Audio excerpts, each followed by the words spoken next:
Good morning guys. माझे vlogs थोडेसे late येत आहेत कारण थोडासा वेळ माझ्याकडे कमी मिळतो मला हे सगळं शूट करायला पण आणि एडिट करायला पण.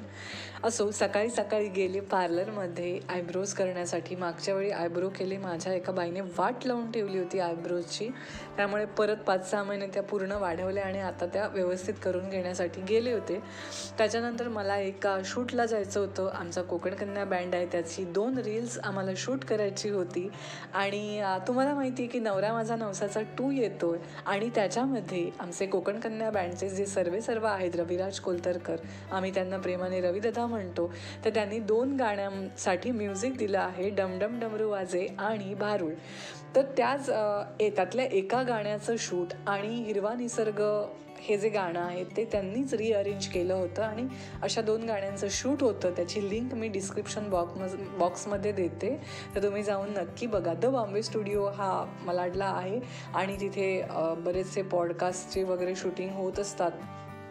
तर आम्ही तिथे गेलो होतो. मीही छान तयार झाले होते. माझा मेकअप स्वतःच मी करते, यूट्यूबला बघून शिकले आहे, कोणीही शिकवलेलं नाही आहे. तुम्हाला जर बघायचं असेल मी कसा मेकअप करते, काय लावते, कुठले प्रॉडक्ट्स वापरते, तर तुम्ही कमेंट करून सांगा, मी तर त्याचा एक वेगळा व्हिडिओ करू शकते. तर ही माझी साडीचा कलर जो आहे तो मला खूप आवडला होता. माझ्या मैत्रिणीने माझ्यासाठी घेऊन आली होती.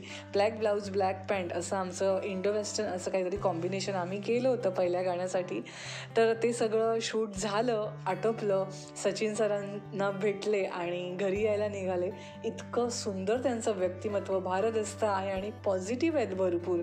एवढं वय असून सुद्धा आणि इतका मोठा माणूस आहे तरी काय म्हणतात ना, त्याला गर्व नाही आहे अजिबात. म्हणजे आम्ही एवढे क्षुल्लक आहोत त्यांच्या ठिकाणी, तरी पण आमच्याशी एकदम फ्रेंडली वागत होते ते. तर ते सगळं मला अनुभव वेगळाच होता.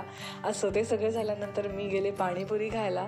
अतिशय सुंदर टेस्टी पाणीपुरी खाल्ली आणि घरच्या वाटेला निघालो. प्रभूजी म्हणून आहेत आमच्या घराच्या बाजूलाच आहेत, तर तिथे आम्ही पाणीपुरी खायला आज गेलो होतो. खूप दिवसांनी घरी आले आणि माझ्या एका छोट्याशा रीलचं मी शूट केलं आणि ते आटोपल्यानंतर केली भाजी, बटाटा आणि फ्लावरची चपाती, हे सगळं आटोपलं. मस्तपैकी जेवले आणि आराम करायला गेले. पण हा तुमचा असा बिझी आणि प्रोडक्टिव्ह दिवस गेला ना की तुम्हाला ॲक्च्युली खूप छान वाटतं. तुमच्या डोक्यात कसलेच विचार येत नाहीत. म्हणजे पैसे कमवणं ही एक वेगळी गोष्ट आणि दिवसभरात काहीतरी बिझी राहणं आणि प्रोडक्टिव्ह असणं हे खूप महत्त्वाचं आहे माझ्यासाठी तरी. तुम्ही सांगा, तुमचे काय क्रायटेरिया आहेत की आनंदी राहण्याचे?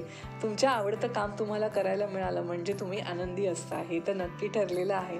सगळं स्वयंपाकघर आवरलं, भांडी आवरली, ओटा स्वच्छ केला आणि झोपून दिलं. तोपर्यंत बाय बाय, भेटू.